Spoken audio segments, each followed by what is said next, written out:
کیا آپ کو معلوم ہے کہ زمین پر زندگی ایک حادثہ تھی یا کسی نے اسے بنایا؟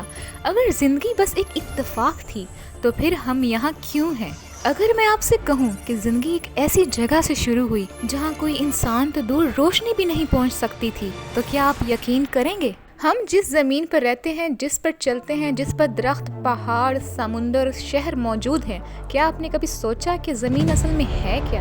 آئیے آج زمین کے بارے میں جانتے ہیں۔ زمین ہمارے سورج کے گرد گھومنے والا ایک سیارہ ہے۔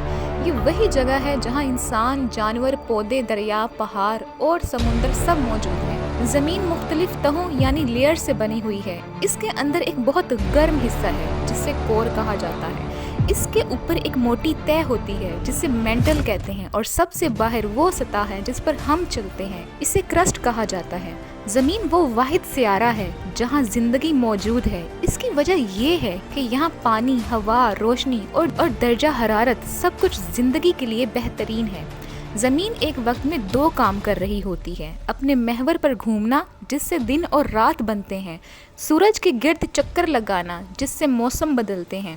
زمین اتنی بڑی ہے کہ اگر آپ اس کے گرد چکر لگائیں تو تقریباً 40,000 کلومیٹر کا سفر کرنا پڑے گا۔ سائنس دانوں کے مطابق زندگی تقریباً 3.5 سے 4 ارب سال پہلے زمین پر وجود میں آئی۔ یہ وہ وقت تھا جب زمین کا ماحول شدید گرم تھا، آتش فشاں پھٹ رہے تھے اور بارشوں کے باعث سمندر بن رہے تھے۔ تحقیق بتاتی ہے کہ زندگی کی شروعات ابتدائی زمین کے گہرے سمندروں، آتش فشانی چشموں جن کو ہم ہائیڈروتھرمل وینٹ کہتے ہیں، یا دلدلی علاقوں میں ہوئی، جہاں آرگینک مالیکیولز اکٹھے ہو کر کمپلیکس مالیکیول ڈھانچے میں بدلنے لگے۔ لیکن سوال یہ ہے کہ زندگی کیسے شروع ہوئی؟ زندگی کا آغاز ایک سائنسی عمل بائیوجینیسس کے تحت ہوا۔ اس عمل میں زمین کے ابتدائی ماحول میں پانی، کاربن، ہائیڈروجن، میتھین اور امونیا جیسے بنیادی عناصر موجود تھے۔ بجلی کی چمک، آتش فشانی، حرارت اور سورج کی شعاؤں نے کیمیائی رد عمل کو ممکن بنایا۔ یہ رد عمل آرگینک مالیکیول بنانے لگے جیسے امائنو ایسڈ جو زندگی کی بنیاد ہیں۔ رفتہ رفتہ یہ مرکبات ایک دوسرے سے مل کر سیل بنانے لگے جو خود کو ریپروڈیوس کر سکتے ہیں۔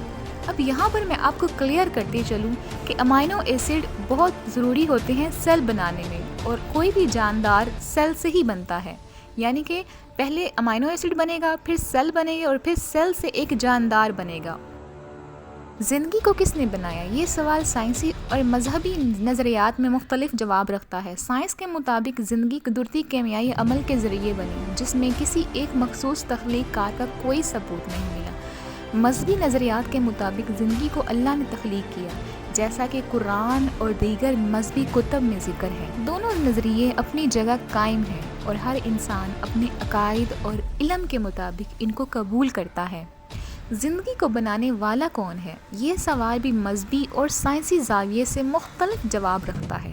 سائنس کہتی ہے کہ زندگی قدرتی قوانین کے تحت بنی، بغیر کسی خاص مداخلت کے۔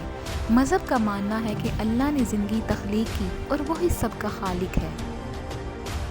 زندگی آخر بنی کیوں؟ سائنسی نظریے کے مطابق زندگی کے بننے کا کوئی خاص وجہ نہیں، یہ قدرتی کیمیائی اور ارتقائی عمل کا نتیجہ ہے۔ مذہبی نظریے کے مطابق اللہ نے زندگی کو ایک مقصد کے تحت پیدا کیا تاکہ انسان آزمائش میں رہے اور اچھے اعمال کر کر آخرت میں کامیاب ہو۔